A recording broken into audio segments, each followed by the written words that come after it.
मैंने देखा कि जंकुक अपने पापा से बोलता है कि पापा आप अभी आयु को मेरी शादी के बारे में मत बताइएगा, क्योंकि मैं अभी टी और मेरी शादी की बात सबसे छुपाना चाहता हूँ। अब स्टोरी में आगे क्या होता है जानने के लिए देखते हैं। जंकुक के पापा स्माइल करके जंकुक से बोलते हैं, अच्छा ठीक है, मैं उन्हें अच्छे से समझा के बोलूँगा। पर बेटा जंकुक, तुम मुझे एक बात बताओ, तुम ती को इस घर में क्यों रखे हो? तुम ती को अपने फ्लैट में क्यों लेके नहीं गए हो? टी वहाँ पर नहीं जाना चाहते पापा, और मैंने बताया था आपको कि किसी वजह से हम इस शादी के बारे में सबसे छुपा रहे हैं। जंकुक के पापा जंकुक के सर पर हाथ रख के जंकुक के हेयर खराब कर देते हैं और स्माइल करते हुए टी के घर से चले जाते हैं, और टी उनको जाता हुआ देखती रहती है। और तभी जंकुक को एक शैतानी सोचती है। जंकुक भी टी के हेयर पकड़ कर खराब कर देता है, फिर बोलता है, तुम्हें पता है टी, मेरी माँ ने हमारी शादी तो पहले से फिक्स कर दी थी। अभी थोड़ी देर पहले ही पापा ने मुझे बताया। आप मुझे झूठ क्यों बोल रहे हो? मैं सच बोल रहा हूँ टी, पर जो भी हो अब मैं जाता हूँ, ठीक है, बाय, मैं पापा के साथ जा रहा हूँ। ये बोल के जंकुक वहाँ से चला जाता है और टी जाके अपना काम करने लगती है। आज उसे कॉलेज जाना होगा, उसकी तबीयत ठीक नहीं है, पर क्या करे, कॉलेज तो जाना ही होगा उसे। जंकुक अपने पापा के साथ अपने घर आता है। जंकुक के पापा सोफे पर आराम से बैठते हैं, फिर थोड़ा गला साफ करके नॉर्मल तरह से बोलते हैं, ये शादी पॉसिबल नहीं है। आयु के पापा परेशान होकर बोलते हैं, पर क्यों, वजह क्या है? बात यह है कि मुझे नहीं पता था कि जंकुक आयु से प्यार नहीं करता है। मुझे लगता था कि जंकुक उससे प्यार करता है, इसलिए तो मैं आप लोगों को यहाँ ले आया। पर जंकुक ने मुझे सच क्या है वो बताया, और मैं अपने बेटे को फोर्स तो नहीं कर सकता ना। ठीक बोल रहा हूँ ना मैं?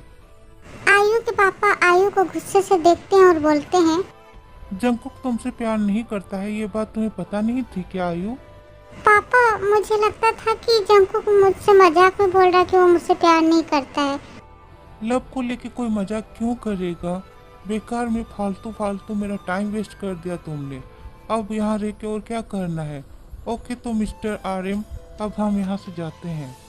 ये बोल के आयु के पापा गुस्से से आयु का हाथ पकड़कर वहाँ से चले जाते हैं, और जंकुक दरवाजे के पास चुपचाप खड़ा रहता है। जंकुक के पापा जंकुक के पास आके बोलते हैं, अच्छा तो अब मैं यहाँ से जाता हूँ, और हाँ, अगर किसी भी चीज़ की कभी भी ज़रूरत हो तो मुझे जस्ट एक कॉल कर देना। तुम्हारा पापा भी जिंदा है, तुम्हें जो भी चाहिए होगा तुम्हारे कदमों के नीचे वो लाने की हिम्मत रखता है। हम कोई गरीब फैमिली से नहीं है बेटा जंकुक, ठीक है? तो मुझे कॉल कर देना, और हाँ, जब भी तुम्हें लगे कि इस शादी को पब्लिक करना चाहिए तो मुझे बताना, ओके?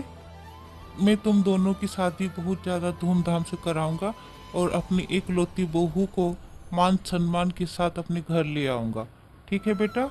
जंकुक खुशी से अपने पापा को हक कर लेता है, और उसके पापा भी उसे हक करके उसके पीठ पर हाथ फेरते हुए बोलते हैं, मेरे एकलौते प्यारे बेटे हो तुम, तुम्हारे लिए मैं सब कुछ कर सकता हूँ बेटा।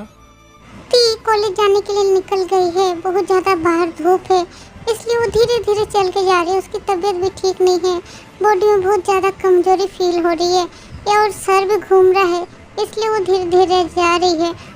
कॉलेज पहुंचने में और भी चलना पड़ेगा, क्योंकि अभी और भी रास्ता चलना बाकी है उसे।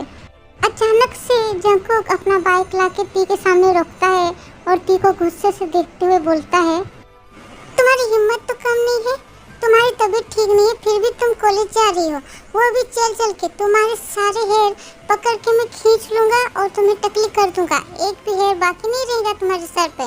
बदतमीज लड़की नहीं तो। इससे आपको क्या? मुझे क्या, मुझे सब कुछ। ओके, तुम्हारी तबीयत ठीक नहीं है बोल के तुम्हें छोड़ रहा हूँ, वरना अभी तुम्हें पानी में डुबा देता मैं। अब आओ बाइक में बैठ जाओ। ना, मैं बाइक में नहीं बैठूंगी। तुम बाइक में नहीं बैठोगी, तुम्हारा हस्बैंड बाइक में बैठा है तो तुम्हें भी बाइक में बैठना ही होगा, ओके? सुनाओ, बैठो। जंकुक टी का हाथ पकड़ के उसे बाइक में बैठाता है, और अभी भी उसका हाथ पकड़ के है, छोड़ ही नहीं रहा है। तो टी गुस्सा होकर बोलती है, आपके पापा आज आपको अचानक से क्यों बुलाए थे, और आयु दीदी क्यों आई थी? आयु अपनी फैमिली को लेके आई थी मेरे घर। मेरी और उसकी शादी फिक्स कराने के लिए।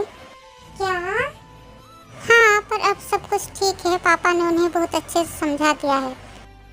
आयु अपने क्लासरूम में खड़ी है और कॉलेज के गेट की ओर देख रही है। तभी जंकुक बाइक में टी को लेके आता है और गेट के सामने रोकता है। दोनों बातें कर रहे हैं। दोनों बातें कर रहे थे, अचानक से जंकुक टी के सारे हेयर खराब कर देता है और फिर दोनों एक साथ कॉलेज के अंदर आते हैं। यह सब आयु देख रही थी मुंह फुलाकर और गुस्सा हो रही थी मनी मन, और उसे समझ आ गया था कि जंकुक ने उसे रिजेक्ट क्यों किया, क्योंकि वो तो टी से प्यार करता है। गुस्से से आयु का दिमाग खराब हो रहा है। अब वो क्या करेगी वही सोच रही है। टी अपने क्लासरूम में चली जाती है और जंकुक अपने क्लासरूम में चला जाता है और टी जिमिन से बात कर रही थी। तभी टी देखती है कि आयु उनके क्लास में आई है। आयु जिमिन से बोलती है कि तुम यहाँ से जाओ, मुझे टी से कुछ पर्सनल बातें करनी है। जिमिन ठीक है बोल के चली जाती है वहाँ से। आयु टी के पास जाके बैठती है और टी का हाथ पकड़कर उससे बोलती है, मैं जानती हूँ टी कि तुम जंकुक से प्यार करती हो और शायद जंकुक भी तुमसे प्यार करता है, पर तुमने कभी ये क्यों नहीं सोचा थी कि तुम जंकुक के लायक नहीं हो? कहाँ जंकुक और कहाँ तुम दोनों का स्टेटस भी तो नहीं मिलता है। मैं सुनी हूँ कि तुम एक अनाथ हो, तुम्हारा कोई भी नहीं है और तुम 2 टाइम नमक भात खाती हो और ना जाने क्या क्या। क्या तुम जानती हो कि ये सब खाना जंकू के घर की नौकरानी भी नहीं खाती है और तुम उस लेवल की हो के जंकू को लेके सपने देख रही हो? क्या तुमने कभी भी खुद को देखा है थी? तुम किसी भी साइड से जंकुक के लायक नहीं लगती। अच्छा, अगर मैं ये सब तुम्हें नहीं बोलती तो तुम क्या ये सब नहीं सोचती? अच्छा, मुझे देखो, मैं तो तुमसे भी ज़्यादा ऊपर के लेवल की हूँ, हाई क्लास फैमिली से बिलोंग करती हूँ, तो भी जंकुक ने मुझे एक्सेप्ट नहीं किया। क्यों पता है? क्योंकि उसकी पसंद और भी हाई क्लास है, इसलिए। तुम में शर्म नाम की कोई चीज़ है कि नहीं? पूरा दिन सब जगह जंकुक के आसपास घूमती रहती हो। वैसे भी मैं तुम्हें ये सब क्यों बोल रही हूँ? तुम्हारी जैसे रास्ते की लड़की, ओह सॉरी, अनाथ आश्रम की लड़कियों को ये सब मैनर्स कहाँ पता होता? अगर पता होता तो इतना तो नहीं करती ना। एक बार सोच के देखना जंकुक के आसपास जाने के पहले। Okay, bye. टी आयु को कुछ भी नहीं बोलती क्योंकि आयु ने जो कुछ भी कहा सब तो ठीक है। आयु के जाने के बाद टी रोने लगती है और मन में बोलती है, मैं तो ये भूल गई थी कि मैं कौन हूँ। मैं तो वो हूँ जो एक अनाथ है, जिसके मम्मी पापा नहीं है। ना जाने मैं किसके पाप का फल हूँ। मैं तो इस लायक भी नहीं हूँ कि मैं जंकुक के लाइफ में रह सकूँ। और वहाँ मैं क्या जंकुक को लेकर सपना देखना शुरू कर दी थी। टी खुद को कंट्रोल करने की बहुत कोशिश करती है और अपने आंसू छुपाने की कोशिश करती है। तभी जिमिन सुगा से बात करके क्लासरूम में आती है और टी से बोलती है, क्या हुआ टी? उस आयु नाम की डाइन ने तुमसे क्या कहा? कुछ सच बात कहा उसने। क्या सच? कुछ नहीं, मुझे घर में बहुत सारा काम है, अब मैं जाती हूँ। टी अपना बैग लेके वहाँ से चली जाती है और जंकुक अपना क्लास खत्म करके ग्राउंड में एक पेड़ के नीचे आके बैठता है और बार बार टी के क्लासरूम की ओर देखते रहता है, पर टी एक बार भी उसे दिखाई नहीं देती है। और यहाँ सुगा आके जंकुक का दिमाग खराब कर रहा है कि उसके साथ शॉपिंग करने के लिए जाने के लिए, शादी के लिए शेरवानी और कपड़े वगैरह लेना है, इसलिए वो उसको बोल रहा है कि उसके साथ शॉपिंग करने जाने के लिए। लास्ट में थक हार के जंकुक सुगा के साथ वहाँ से चला जाता है। टी अपने घर आके आईने में खुद को देखती है और फिर वो आईना हाथ में लेके पकड़ के बैठती है। आज पहली बार टी को खुद से नफरत होती है, घिन आ रही है उसे खुद पर। टी रोते हुए बोलती है, क्यों मेरे साथ ऐसा हुआ? क्यों मेरे मम्मी पापा नहीं है? मेरी क्या गलती थी? मैंने क्या गलत किया था? क्यों मुझे आश्रम में रहना पड़ा? क्यों मेरा कोई परिचय नहीं है? क्यों मुझ में और एक रास्ते की लड़की में कोई डिफरेंस क्यों नहीं है? टी अपने हाथ से उस आईने को तोड़ देती है, फिर भी उसका गुस्सा कम नहीं होता है। टी आईने के टुकड़े को पकड़ के हाथ से तोड़ने लगती है और भी ज़्यादा, पर उसके हाथों में चोट लग गई है, इस बात की भी उसे होश नहीं है। आईने को पूरी तरह से तोड़ने के बाद ती का गुस्सा खत्म होता है। उसके बाद ती अपने हाथों को देखती है कि हाथों से ब्लड निकल रहा है, दर्द हो रहा है, तकलीफ हो रही है, पर मन का क्या, मन की तकलीफ तो इस हाथ के लगे चोट से ज़्यादा है। ती फिर उठ के जाती है और बाथरूम में जाके अपना हाथ अच्छे से धो लेती है। ती एक कपड़ा लेके अपने हाथ में बांध देती है। उसके बाद कुछ सोच के ती फ्लोर में गिरे हुए कांच के टुकड़े को अच्छे से साफ कर लेती है झाड़ू से और डस्टबिन में फेंक देती है। उसके बाद वो ऑफिस जाने के लिए तैयार होकर निकलने वाली थी क्योंकि ऑफिस का टाइम हो गया है।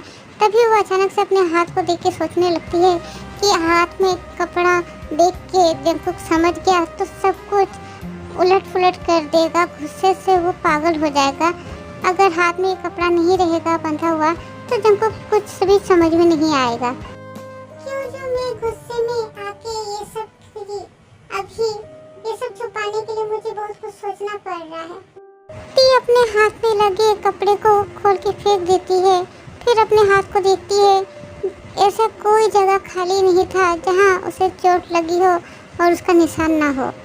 ती के हाथ में बहुत ज़्यादा दर्द हो रहा है, ऐसा लग रहा है कि अगर हाथ काट के वो फेंक देती तो शायद कुछ दर्द कम होता। ती बीच बीच में अपने दुपट्टे से हाथ छुपाने की प्रैक्टिस भी कर रही है। ती अपने मन में बोलती है, किसी भी कीमत में जंकुक को ये समझ में नहीं आना चाहिए कि मेरे हाथ पे चोट लगी है। और हाँ, अब से मुझे जंकुक से दूर दूर रहना होगा क्योंकि आयु दीदी ने जो कुछ भी बोला है सब कुछ ठीक ही बोला है। मुझे अपने लेवल में ही रहना चाहिए। जंकुक के साथ मैं पूरा दिन जब रहती थी, लोग पता नहीं क्या सोचते होंगे। ये सब बातें तो मैं बिल्कुल भी सोची नहीं थी पहले। अगर सोची होती तो बात इतनी दूर पहुंचती ही नहीं। अभी के लिए बस इतना ही। आर्मी स्टोरी में आगे क्या होता है जानने के लिए वेट करें नेक्स्ट पार्ट का। और आर्मी, आप में से कुछ आर्मी बोलते हो कि आप वीडियो इतना लेट कर देते हो। मेरी भी प्रॉब्लम समझो, मैं भी बिजी रहती हूँ, मुझे बहुत सारे काम रहते हैं, हॉस्पिटल जाना रहता है पापा को देखने, उसके बाद डांस क्लास भी रहता है। मैं सब तरफ काम करने के बाद थोड़ा टाइम मिलता है जब तो वीडियो बनाती हूँ तो वीडियो देती हूँ। और मुझे पढ़ाई भी तो करनी होती है army. Anyway, love you, miss you, bye bye.